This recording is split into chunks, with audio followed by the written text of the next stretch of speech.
নমস্কার, আমি মিঠু। শুরু করছি নজরে রাজ্য। ফরেনসিককে ব্যবহার করে ল্যাপটপ থেকে দলের নথি রণকৌশল চুরি করা হচ্ছে, এটা ক্রাইম। সল্টলেক আইপ্যাকের অফিসে দাঁড়িয়ে কেন্দ্র তদন্তকারী সংস্থা ইডি এবং কেন্দ্রের বিজেপি সরকারকে তোপ মুখ্যমন্ত্রী মমতা বন্দ্যোপাধ্যায়ের। এমনকি নথি চুরির অভিযোগে ইডির বিরুদ্ধে এফআইআর হবে বলে হুঁশিয়ারি তার। শুধু তাই নয়, আইপ্যাকের কর্ণধার প্রতীক জৈন না আসা পর্যন্ত সল্টলেক আইপ্যাকের অফিসেই থাকছেন বলেও জানান প্রশাসনিক প্রধান। প্রেমিকের সঙ্গে বাইকে চেপে ঘোরার নেশা, কিন্তু প্রেমিকার শখ পূরণের সাধ্য ছিল না পেশায় হাঁস বিক্রেতা প্রেমিকের। অগত্যা প্রেমিকার স্বাদ মেটাতে ভিডিও দেখে লুটপাট শিখল প্রেমিক। তারপর গলায় ধারালো অস্ত্রের কোপ বসিয়ে ছিনতাই করল যুগল। চাঞ্চল্যকর এই ঘটনাটি ঘটেছে পুরুলিয়ায়। গত 31শে ডিসেম্বর রাতে পুরুলিয়া খোসদা গ্রামের বাসিন্দা নির্মল গড়াইকে পুলিশ গ্রেপ্তার করে। উদ্ধার হয় ছিনতাই হওয়া মোটর বাইকটি। সঙ্গে উত্তর 24 পরগনার বাসিন্দা তিথি বিশ্বাসকেও পুলিশ গ্রেপ্তার করে।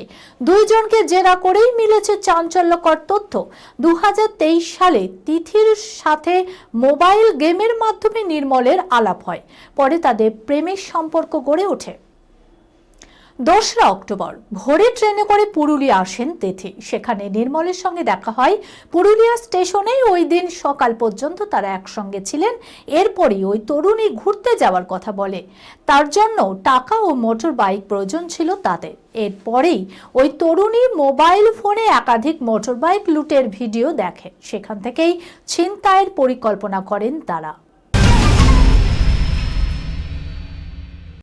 একের পর এক চমক 2026-এ, বিশেষ করে বাংলা সিনেমার ক্ষেত্রে। কিছুদিন আগে দেব ঘোষণা করেছেন এই বছরের পুজোতেই শুভশ্রীর সঙ্গে জুটি বাঁধতে চলেছেন তিনি। ধূমকেতুর পর আরও একবার দেশু জুটিকে দেখতে পাবে দর্শকেরা।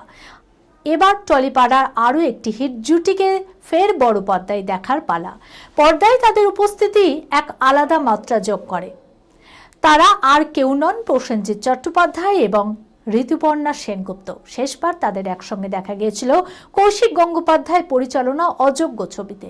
সেটি ছিল তাদের 50তম ছবি। তবে এবার বোধ হয় ফের একবার এই জনপ্রিয় জুটিকে একসঙ্গে দেখতে পাওয়ার একটা সম্ভাবনা তৈরি হয়েছে।